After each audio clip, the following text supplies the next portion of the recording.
1 नवंबर 1956। इतिहास के पन्नों पर उकेरी गई वो तारीख जिसे कोई उत्सव कहता है तो कोई वियोग की दास्तान। इस दिन कुछ चेहरों पर मुस्कान थी तो कुछ की आंखों में वो नमी जो कभी सूखी ही नहीं। दिलों में एक टीस थी, एक ऐसी टीस जिसे कभी राजनीति ने हवा दी तो कभी पैरों तले कुचल दिया। यह कहानी है उस विंध्य प्रदेश की जो आज के मध्य प्रदेश का एक हिस्सा बनकर रह गया है। उस मध्य प्रदेश का जिसके स्थापना दिवस का शोर आज हवाओं में गूंज रहा है, पर इसके पीछे वो आवाजें खो चुकी हैं जो कभी विंध्य की धरती से उठी थीं। हमारा विंध्य, हमारा गर्व। खैर, आज हम सुनाते हैं आपको राजनीति से परे एक धुंधली होती हुई पहचान की वो कहानी जो विंध्य प्रदेश के नाम से कभी जानी जाती थी। तो चलिए इतिहास के पन्नों में थोड़ा सा पीछे चलते हैं। सन 1948 में कहानी शुरू होती है विंध्य प्रदेश के नौगांव से, जहां 13 मार्च 1948 में कैबिनेट सेक्रेटरी बीपी मेनन का आगमन होता है। अब कैबिनेट सेक्रेटरी के आगमन का कुछ असर तो पड़ना ही था ना। लिहाजन नौगांव में 36 रियासतों के राजाओं के साथ एक बैठक बुलाई जाती है। सरदार पटेल देश के गृह मंत्री थे और वो एक मजबूत संघ की बुनियाद रखना चाहते थे। इस मिशन में उन्होंने कैबिनेट सेक्रेटरी बीपी मेनन को भेजा। स्थिति ये थी कि बुंदेलखंड और बघेलखंड अंग्रेजों ने 2 रीजेंसी बना के रखी थी। एक बुंदेलखंड की रीजेंसी थी, एक बघेलखंड की रीजेंसी थी। एक का प्रशासन रीवा से चलता था, एक का नौगांव से चलता था। तो जो बुंदेलखंड की रीजेंसी थी उसमें 35 रियासतें थीं, 35 रियासतें। और वो रियासतें बीपी मेनन ने अपनी किताब में लिखा है इंटीग्रेशन ऑफ इंडियन स्टेट में कि वो रियासतें 4-4 किलोमीटर की परी वाली भी थी और जिनका सालाना टर्नओवर 5 से 10 हज़ार था। ऐसी भी रियासतें थी और उनके वो राजा कहे जाते थे।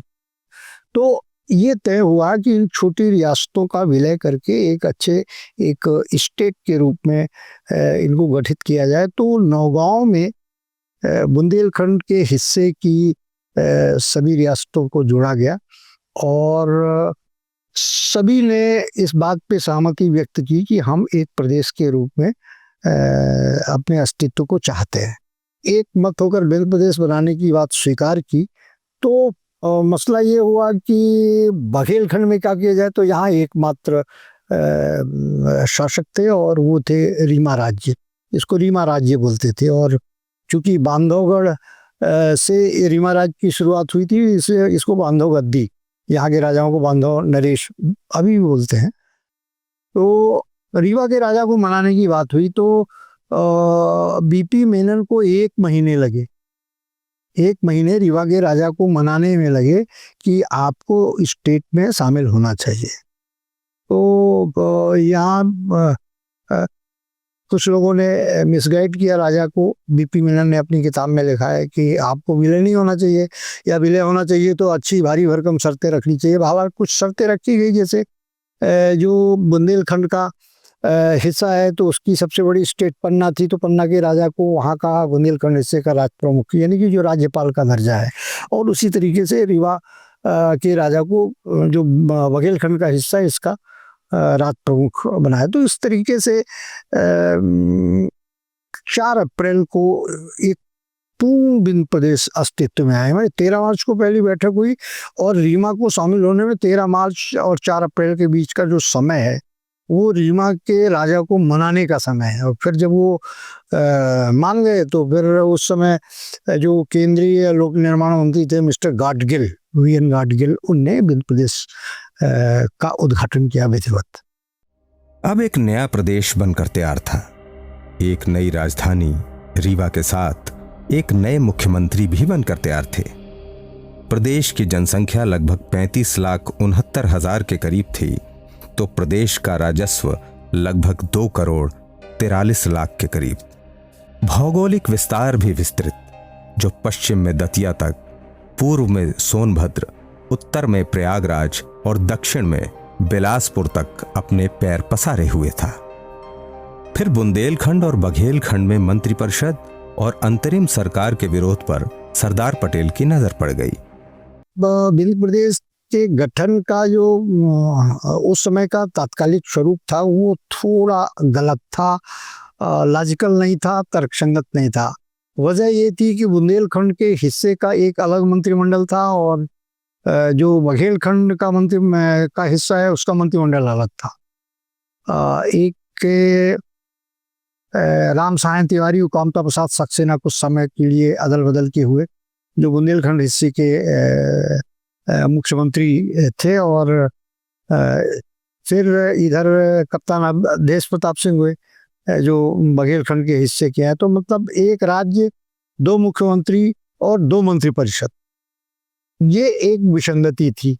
तो स्वाभाविक है जैसी संरचना बनी थी उस संरचना के हिसाब से एक कॉन्फ्लिक्ट उसके भीतर जुड़ा ही हुआ था। लेकिन उस समय एक बड़ी घटना ये हो गई कि जो बघेलखंड के मंत्रिपरिषद के एक महत्वपूर्ण मंत्री थे राव श्री बहादुर सिंह, उन पर आरोप लगा कि इन्होंने खनिज की लीज देने के मामले में उपहार लिए हैं, रिश्वत ली है, और रंगे पकड़े गए।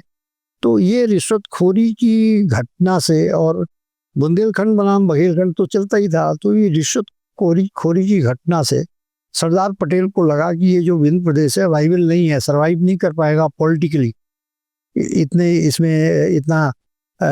अराजकता है, करप्शन है। एक नए स्टेट में अभी जुमा बने हुए 2 साल भी नहीं हुआ, लेकिन यहाँ पे इतना करप्शन है। तो वो टिट फॉर टैट वाले नेता थे सरदार पटेल, तो उन्होंने इसको एवालिश कर दिया, उन्हें मंत्रिपरिषद से इस्तीफा ले लिया, इसको भंग कर दिया और लेफ्टिनेंट गवर्नर बैठा दिया, जैसे राज्य शासित प्रदेश बैठते हैं वैसे बैठा दिया। बात जब विंध्य प्रदेश के विलय की उठी तो विरोध की लहर हवा में आग जैसे फैलने लगी। लाठी गोली खाएंगे, विंध्य प्रदेश बचाएंगे, इन नारों के साथ आंदोलनकारी सड़क पर उतरने लगे। विंध्य प्रदेश के विलय से जुड़े प्रस्ताव को रोकने के लिए छात्र संघ अध्यक्ष रामदयाल शुक्ला और सचिव आरडी सिंह अन्य छात्रों के साथ आंदोलन में कूद गए। फिर इतिहास के पन्नों में तारीख आई 2 जनवरी 1950, रीवा शहर और प्रशासन की चलती गोलियां। रामदयाल शुक्ला उस समय कॉलेज के छात्र संघ के नेता थे। उन्होंने कहा कि हम लोगों को चलकर मदद करनी चाहिए। तो मैंने कॉलेज की घंटी बजाई और सभी लड़के इकट्ठा हो गए। उनको मैंने छोटा सा भाषण दिया और वहाँ से लेकर चले, और चलने के बाद माधव स्कूल में गए। माधव स्कूल के भी लड़कों को मैंने लिया। अब धीरे धीरे हम लोग स्लोगन लगाते हुए, नारा लगाते हुए असेंबली भवन पहुँचे। असेंबली भवन में चारों तरफ से पुलिस का पहरा था। सीआरपी पुलिस बाहर से आई थी, सेंटर की पुलिस भी आई थी। डंडा वाली पुलिस कब थी? उस समय कलेक्टर थे प्रसाद दास त्रिवेदी और एसपी था जवाहरलाल श्रीवास्तव, और एसएफ के थे कमांडेंट। ये लोगों के कमांड में पुलिस वहाँ पर तैनात थी। बहरहाल हम लोगों ने बैरियर तोड़ा और दरवाज़ा तोड़ा। दरवाज़ा तोड़ने के बाद अंदर घुस गए। अंदर घुसने के बाद वहाँ जो बाहर लोग थे, नेता लोग थे, उसमें से मुख्य थे श्रीनिवास तिवारी थे, और अशोरानंद थे, शिव कुमार शर्मा थे, और वो नेता थे, और लक्ष्मण सिंह तिवारी थे, और ये कामता प्रसाद श्रीवास्तव, कामता प्रसाद अग्रवाल, ऐसे कुछ लोग थे जिसको तो पूरा मेरे चेहरा तो याद है लेकिन नाम उनका भूल रहा हो। ये हम लोगों के साथ मेरे नेतृत्व में अंदर घुस गए। अंदर जब घुसा तो मैंने देखा कि महेंद्र मानव प्रस्ताव को पढ़ रहे हैं और समुद्रनाथ जी शुक्ला बैठे हुए हैं। हमारे आगे कामता प्रसाद अग्रवाल जो रक्षित तगड़े आदमी थे वो आगे पहुँचे। वो पहुँच करके समूना शुक्ला के टेबल पर उन्होंने हाथ मारा और उसके जो कागज थे वो बिखर गए। समूना शुक्ला जी आने लगे तो कामता साहब ने उनको एक घूंसा भी पीठ में मारा और मैंने उनके हाथ से छड़ा लिया, मैंने मानव के हाथ से प्रस्ताव छड़ा कर वहीं फाड़ कर फेंक दिया। आई ना कह करके जैसे निकले तो पुलिस बल पूरा वहां पर पहुंच गया मेन दरवाजे पर। श्रीनिवास तिवारी उस समय पहुंचे। मैं वो तारीफ करूंगा उनकी उस समय की योग्यता का। जैसे श्रीनिवास तिवारी पहुंचे तो उन्होंने बड़े जोर शब्दों में एसपी को, कलेक्टर को कहा कि दिस इज अवर प्रिविलेज, ये हमारा प्रिविलेज है, तुम इसके अंदर कैसे आ गए, तुम इसकी मर्यादा तोड़े हो, मैं कल तुम लोगों को गिरफ्तार करा लूँगा, जेल भेजूँगा। वो लोग पिछल गए। जैसे पिछलते हैं तो हम लोगों को दरवाजा से निकलने का मौका मिला, हम लोग बाहर आ गए। बाहर आने के बाद हंगामा की स्थिति पूरे दिन भर रही आई। शाम के समय हम लोग फिर जोशी जी के यहाँ इकट्ठा हुए। जोशी जी के जब इकट्ठा हुए उस समय तक पुलिस और प्रशासन बहुत एक्टिव हो गया था, उस गिरफ्तारी करना उसने शुरू कर दिया था। तो सबसे पहले उन्होंने ट्रांसपोर्टर्स को और ट्रांसपोर्टर से जुड़े हुए कर्मचारी जैसे ड्राइवर, कंडक्टर, छोटे व्यवसायी, इनको गिरफ्तार किया। फिर जगदीश चंद्र जोशी को गिरफ्तार करने आए तो हम लोगों ने उसमें विरोध किया। जो विरोध किया तो उनके भाई आनंद चंद्र जोशी जो राज्यसभा के सदस्य थे, उन्होंने हमको समझाया कि ये राजनीति है, राजनीति में ऐसा होता है, अगर ये ऐसा नहीं करेंगे तो राजनीति में सुंदरता नहीं आएगी, न प्रखरता आएगी, और तो शुद्ध राजनीति करने के लिए इनको जेल जाने दो। तो 1950 में एक स्कीम गवर्नमेंट से चली। उसके स्कीम क्या चली, उसकी पृष्ठभूमि ये था कि इंडिया में कांग्रेस का बोलबाला था और कांग्रेस के अलावा कहीं गवर्नमेंट नहीं थी इंडिया, केवल केरला में थी। वो भी केरला में गोली चलाई वहाँ की गवर्नमेंट ने और डॉक्टर लोहिया ने गवर्नमेंट को डिसबैंड कर दिया। अब रहा विंध्य प्रदेश में, तो विंध्य प्रदेश से कांग्रेस के विरुद्ध सोशलिस्ट पार्टी का उद्भव हुआ और सोशलिस्ट पार्टी करीब 1/3 ये 60 सदस्यों की सभा थी, उसमें 103 ये 1/3 चुनाव में जीत गए और विधानसभा के सदस्य बने। इस चीज को जब जवाहरलाल नेहरू को पता चला कि कांग्रेस के विरुद्ध सोशलिस्ट का एक उदय हो गया है और विंध्य प्रदेश में उन्होंने सिक्का जमा लिया है, ये उनको अखर गया। अखर जाने के बाद उन्होंने स्कीम बनाई कि विंध्य प्रदेश को तोड़ दिया जाए, समाप्त कर दिया जाए, समाप्त करके यूपी में मिला दिया जाए, उत्तर प्रदेश में मिलाया जाए। तो सन 50 में वो उस समय यहाँ कलेक्टर थे जगन्नाथ प्रसाद मिश्रा और एसपी एक सरदार था, मुझको याद नहीं आ रहा है, वो थे। और उधर से सेंट्रल गवर्नमेंट की तरफ से मेनन साहब थे, मेनन साहब आकर के एक स्कीम बनाया कि इसको मिला दिया जाए, इसमें उत्तर प्रदेश में मिला दिया जाए। कांग्रेसी भी सब मिले हुए थे, निचली है क्योंकि जवाहरलाल के आगे सब कांग्रेसी बौला थे, मिला दिया जाए। तो मिलाने के लिए जब वो कृष्ण मेनन के तरफ से, मुझको याद आ रहा है कि प्रस्ताव आया, तो सोशलिस्ट पार्टी के लोगों ने सन 50 में पुराना जो बस स्टैंड है, पुराना बस स्टैंड जो आजकल आपके जय स्तंभ है, यहाँ पर हुआ करता था, यहाँ पर इकट्ठा हुए। उसका नेतृत्व किया शिव कुमार शर्मा, अच्युतानंद मिश्र, जगदीश जोशी, ये थे, ये नेतृत्व किया। और नेतृत्व में कुछ थोड़ा सा हुरंगी सी हो गई। तो मेरे ख्याल से एसपी स्मिथ था, उसने गोली चलवा दिया। उस गोली चलाने में 3 आदमी मरे, गंगा, अजीत और चिंताली। गंगा जो था वो धोबी था, वो कपड़ा धो कर चला रहा था, उसको गोली लग गई। अजीत एक साइकिल वाला था, पंचर वंचर बनाया करता, उसको गोली लगी। और चिंताली एक कंडक्टर था, उसको गोली लगी। और एक गोली लगी एक सहदेव सिंह नाम करके कंडक्टर था, ये भटलू गांव का रहने वाला था, उसका पैर टूट गया था। 3 आदमी मर गए। गंगा, अजीज और चिंताली के मारे जाने के बाद सरकार को बैकफुट पर जाना पड़ा। सरदार पटेल के निर्णय को टाल दिया गया और फिर विंध्य के इतिहास में तारीख आई 2 अप्रैल 1952। चुनाव का बिगुल फूंक चुका था और इस बार होड़ में सोशलिस्ट पार्टी भी थी। देखिए, तब तक यहाँ पे समाजवादी आंदोलन की अपनी जड़ें बड़ी मजबूत हो चुकी थी। श्रीनिवास तिवारी, जगदीश जोशी, चंद्र प्रताप, ये कर्णपाल सिंह जी, जमुना प्रसाद शास्त्री, सिद्ध विनायक द्विवेदी, हरिशंकर सक्सेना, बैजनाथ दुबे, इस माने ये इतने तेजस्वी एक लीडरशिप यंग्स के हाथ में आ गई थी कि कोई शहडोल में, कर्णपाल सिंह शहडोल में अलग जगह आ रहे, चंद्र प्रताप सीधी में अलग जगह आ रहे। तो श्रीनिवास तिवारी और जगदीश जोशी और यमुना प्रसाद शास्त्री तो क्रांतिपुंज थे उस समय, युवाओं के, छात्रों के आइकॉन थे, ये सभी स्टूडेंट थे टियास कॉलेज के।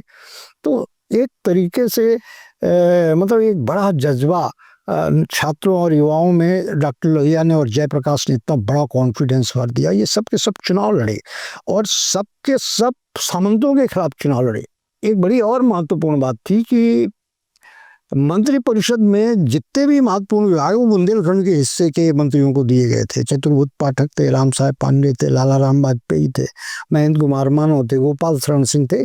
ये बड़े बड़े नेता थे जो बुंदेलखंड से थे। और यहाँ श्याम सुंदर दास विधानसभा के उपाध्यक्ष थे, शिवानंद जी विधानसभा के अध्यक्ष थे और शंभुनाथ जी मुख्यमंत्री बने। शंभुनाथ जी शहडोल के थे, अमरपुर के।